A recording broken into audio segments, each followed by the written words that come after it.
대법원 2023년 9월 선고 2022도 7453 전원합의체 판결은 증거은닉범이 본범의 정보 저장 매체를 이미 제출한 경우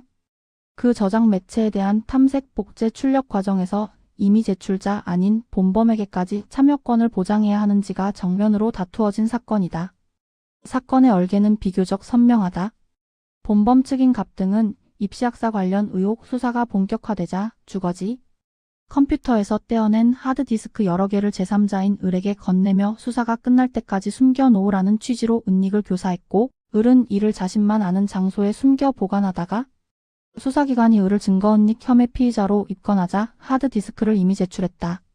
수사기관은 이미 제출된 하드디스크를 반출해 전자정보를 탐색 복제 출력하는 과정에서 이미 제출자이자 증거은닉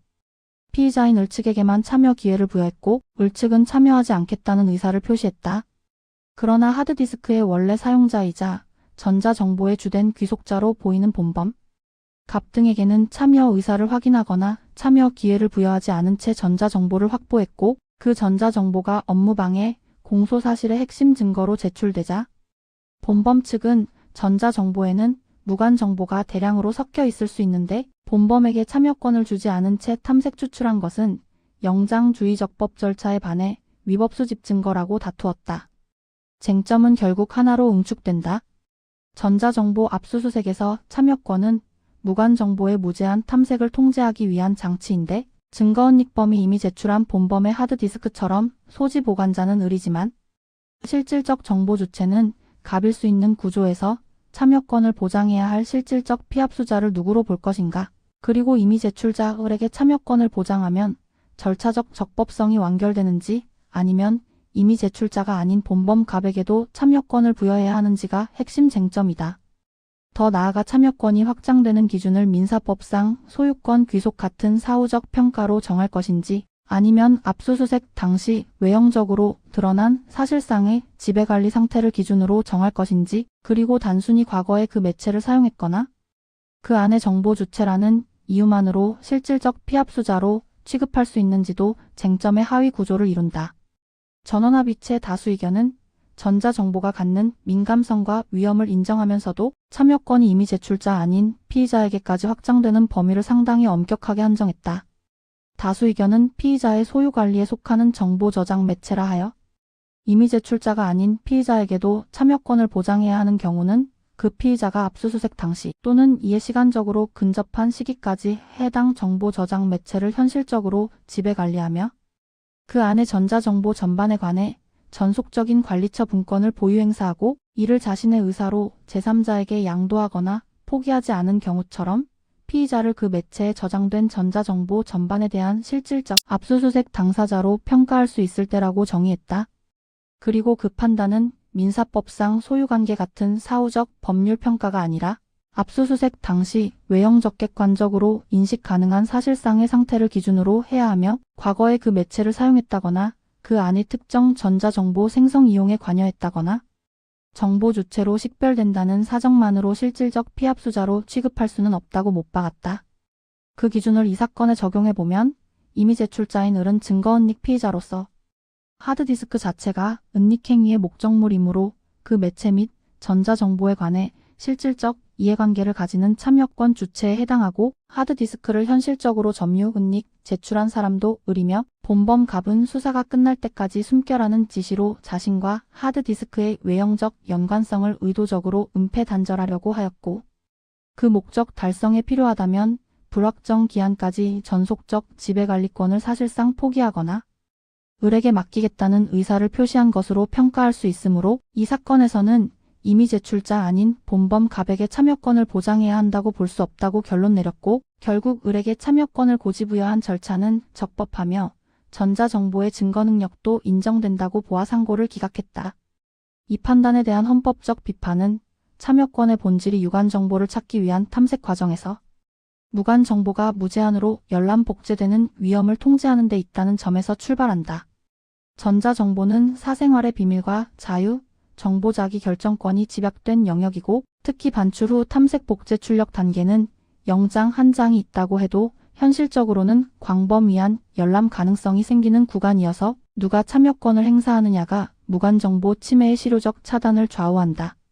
그런데 증거은닉범인 이미 제출자는 보통 본범의 무관정보 보호에 관심이 없거나 수사협조 동기가 강해 참여권을 형식적으로 부여받고도 참여를 포기할 가능성이 높고 실제 이 사건에서도 이미 제출자 측은 참여를 포기했다. 그런 상황에서 본범을 참여권 주체에서 배제하면 참여권은 있으나 만한 권리가 되어 영장주의의 디지털적 구현 장치로서 실효성을 잃을 위험이 있다. 다수 의견이 은닉교사, 외형상, 관리처 분권 포기 양도로 연결해 본범의 참여권을 차단한 논리는 참여권을 기본권 통제 장치가 아니라 절차상 지배관계의 결과물로 환원시키는 효과를 낳을 수 있고 나아가 비난 가능성이 큰 행위인 증거은닉교사를 이유로 절차적 권리를 약화시키는 방향으로 읽힐 여지도 있다. 반대 의견이 강하게 경고한 지점이 바로 여기인데 참여권은 상벌이 아니라 강제처분을 통제하는 구조적 안전장치이므로 본범이 비난받을 행동을 했다는 이유만으로 무관정보 보호의 창을 닫아버리면 결과적으로 기본권 침해를 용인하는 반헌법적 결과로 이어질 수 있다는 것이다. 더구나 본범이 수사 종료까지 숨기라고 말한 것은